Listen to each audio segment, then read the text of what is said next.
இந்த நிலையில் முதலமைச்சர் விஜய் தலைமையிலான ஆட்சியை கவிழ்க்க தாவேக சட்டமன்ற உறுப்பினரிடம் 35 கோடி ரூபாய் பேரம். தாவேக எம்எல்ஏவிற்கு பணம் கொடுத்ததாக அதை அவர் ஒப்புக்கொள்ளாத நிலையில் காவல்துறையிடம் புகார் அளித்த தாவேக எம்எல்ஏ. அந்த குற்றமே நிகழவில்லை. மேக்சிமம் ஒரு அட்டெம்ப்ட் தான் நடந்திருக்கிறது. தாவேக எம்எல்ஏவிடம் நடத்தப்பட்ட பேரத்தில் செந்தில் பாலாஜியின் பெயர் விஜய் ஆட்சியை கவிழ்க்க சதியா. திருநாவுக்கரசு திமுகவின் முன்னாள் அமைச்சர் செந்தில் பாலாஜியின் தூண்டுதலின் பேரில் தாவேக எம்எல்ஏக்களிடம் பேரம் நடத்தி வந்ததாக பரபரப்பு தகவலை வெளியிட்டுள்ளது தமிழக காவல்துறை. அடுத்த வர்ற கூட்டத்தொடரில் நாங்கள் சபாநாயகர் மீது நம்பிக்கையில்லா தீர்மானம் கொண்டு வருவோம், அதற்கு நீங்க எங்களுக்கு வாக்களிக்கணும் அப்படின்னு கேட்டுட்டு வராங்க. சிக்கிட்ட திருச்சபடி சாக வேண்டியதான். ஐயா ஐயா நடந்தது என்னன்னு ஆரம்பத்துல இருந்து ஆர்டரா சொல்லிடுறியா, அவசரப்பட்டு என்ன எதுவும் பண்ணிடாதீங்க. உங்களுடைய மகன் அரசியல்ல எதுவுமே தேர மாட்டான்னு தெரிஞ்சுட்டு இப்படியாவது குறுக்கு புத்தியில நீங்க இன்னைக்கு யாரையாவது விலை கொடுத்து வாங்க முடியும்னு நினைச்சீங்கன்னா அது நடக்காது. தோர்தம் திங்கிறியா பியல் திங்கிற செந்தில் பாலாஜியும் அவருடைய தம்பியும் அவருடன் இருக்கும் நபர்களும் ஒவ்வொரு எம்எல்ஏக்களையும் தொடர்பு கொண்டு உங்களுக்கு 30 கோடி தரம், 40 கோடி தரம், 50 கோடி தரம் பேசுறாங்க.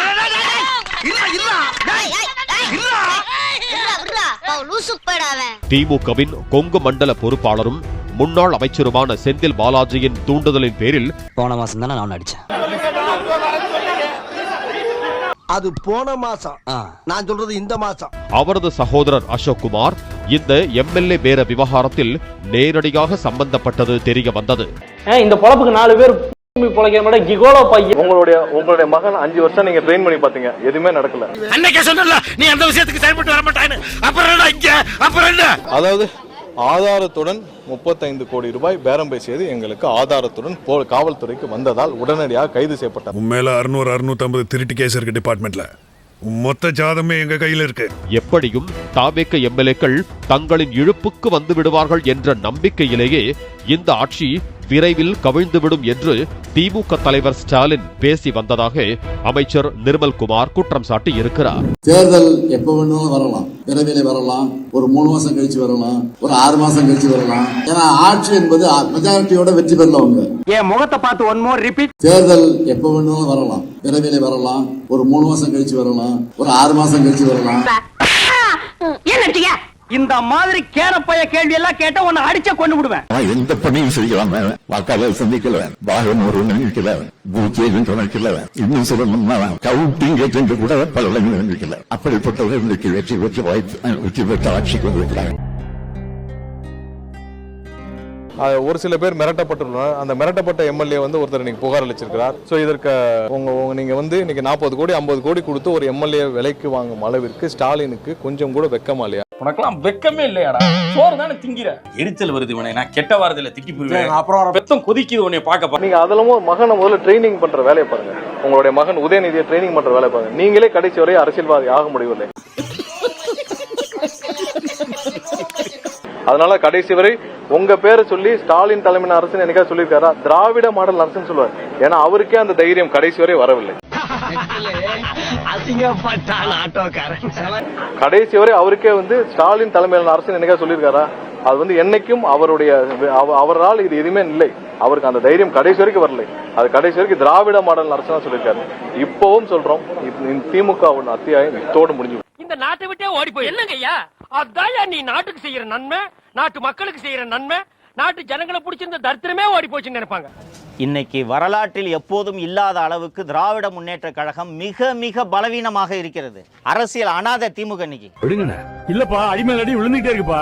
பேரறிஞர் அண்ணா தோற்றிருக்கிறார், பெருந்தலைவர் காமராஜர் தோல்வி அடைந்திருக்கிறார், மூதறிஞர் ராஜாஜி தோல்வி அடைந்திருக்கிறார். இதெல்லாம் யாரா உன்கிட்ட கேட்டா? யாரா நீ? அதே மாதிரி தோல்விங்கிறது ஆனால்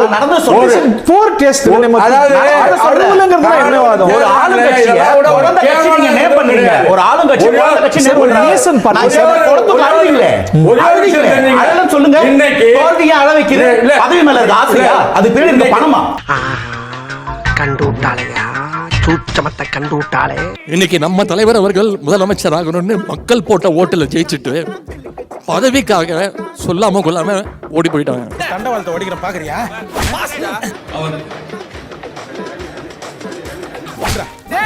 கைய கல்யாண மேடையில போய் ஒப்பாரி வைக்கிறது, எந்த பணியும் செய்யலாம். அப்படிப்பட்டவர்களுக்கு வெற்றி பெற்ற வாய்ப்பு வெற்றி பெற்ற ஆட்சிக்கு வந்திருக்கிறாங்க. இந்த இடத்துல ஜென்சி மீட்டிங் போறேன்னு சொல்லி எவன் எழுதி கொடுத்த ஸ்கிரிப்ட்னே தெரியல. வாழையடி வாழையா ஆலமரம் வாழுதுன்னு சொல்றது.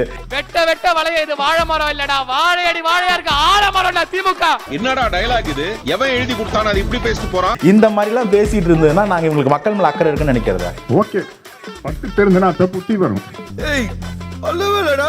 அது அழுவலையா? படுங்க, பட்டு தெரிஞ்சுங்க, அப்பதான் புத்தி வரும். கண்ணீர் ஒழி பேண்ட்டுக்குள்ள போயினுக்குது, அழுவலன்ற. இப்பேற்பட்ட தலைவரை தோக்கடிச்சிருக்கோம். கபர் யூ கிரைட் இட்ஸ் ஓவர். ஆட்சிக்கு திமுக கெடு விதிக்கிறது, அதை நீங்க எப்படி பாக்குறீங்க? இந்த விஷயத்துல பாத்தீங்கன்னா திமுக கருணாநிதியுடைய மனநிலை செயல்பாடு வேறையா இருக்கும். கலைஞர்னு சொல்லலாம். இல்ல பேர சொல்லலாம், தப்பு இல்லை. அவங்களும் கட்சிக்காரங்க கிடையாது. இல்ல அப்படி, அது உங்க பார்வை. அப்படித்தான் பேசுவேன், அப்படித்தான் பேசுவேன். கள்ளத்தனம் செய்யும் காதகன் கருணாநிதி, கருணாநிதி, கருணாநிதி. ஐயோ மாலா, எரிச்ச தாங்க முடியலடி. பேன 12ஆம் நம்பர்ல வை. கலைஞர் ட்ரெயின் கடைசி வரையும் ட்ரெயின்ல போனாங்க. கலைஞர்லாம் அண்ணா பேசும்போது சொன்னாங்க கலைஞர் ட்ரெயின். தயவு செஞ்சு கலைஞர் ஐயாவின் ட்ரெயினை ஞாபகப்படுத்தாதீங்க, ஞாபகப்படுத்தாதீங்க. அது ரொம்ப மனசுக்கு வலிக்குது. அந்த ரயில்ல திருட்டு ரயில்ல போனப்போ அதுல ஒரு டிடிஆர் போயிருப்பான்ல, அந்த டிடிஆர் அன்னைக்கே இந்த ஆளை புடிச்சு கீழே இறக்கி விட்டு இருந்தானா தமிழ்நாடு இவ்வளவு நாசமா போயிருக்காது.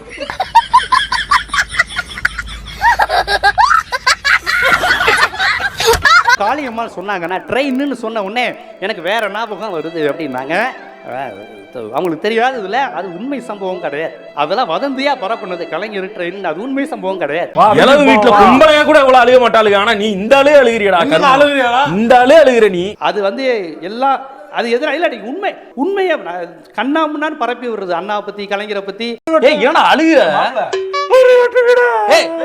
அழுதுக்கு நீ. நீங்க சொன்ன அந்த ட்ரெயின் சம்பவம் உண்மை கிடையாது. என்னென்ன சொல்றோம் பாருங்க, கம்பி கட்டுற கதையெல்லாம் எடுத்து போடுறாங்க. பராசக்தி படத்துக்கு கதை எழுதும் போதே அவர் காஸ்ட்லி ரைட்டர் தான். நான் சொன்னேன், பாத்திரத்துக்கு பேர் அடிக்கிறவனை எல்லாம் எழுத்தாளன்னு சொல்லாதீங்க. Emotional damage. பாத்திரத்துக்கு பேர் அடிக்கிறவன் வேற, எழுத்தாளன் வேற. பாத்திரத்துக்கு பேர் அடிக்கிறவன் எல்லாம் நீங்க எழுத்தாளன்னு சொல்லிடுவீங்களா? ஆனா நான் அதை சொல்லவே இல்லைண்ணே, எங்க அப்பன் குதிரைக்குள்ள நீங்க தான் அதை சொல்றீங்க. அப்ப நீ குத்துமதி பார்த்தா கேட்டியா? நானா தான் ஓடிட்டனா? நான் தண்டவாளத்துல தலை வச்சாங்களே ஓடாதுட்டீங்களா, அதை தான் சொல்ல வந்தேன். அவன் தண்டவாளத்துல தலை வச்சு படுத்தேன், தண்டவாளத்துல தலை வச்சு படுத்து சொல்லிட்டு இருக்கான். அவன் படுத்தது 4வது பிளாட்ஃபார்ம், ட்ரெயின் வந்தது 2வது பிளாட்ஃபார்ம். நீங்க ட்ரெயினுக்கு காசு கொடுக்காம போனதை சொல்ல. ஐயோ, பேசாம தூங்கி இருக்கலாம், நானே வந்து மாட்டிக்கிட்டனே. தச்சு வேலைக்கு ஒரு 3 பேர் வேணும். நீ வா, நீ வா, நீ போ. இரும்பட்டைக்கு ஒரு 3 பேர் வேணும். வளர்ந்தவனே நீ வா. ஏய் பச்சலுங்கி நீ வா. ஏய் தொப்பா நீ வா. இன்னைக்கு அவ்வளவுதான், இனிமேல் வேணா நான் கூப்பிடுறேன். கிளம்பு கிளம்பு, போ போ போ. ஏமா போமா கிளம்பு.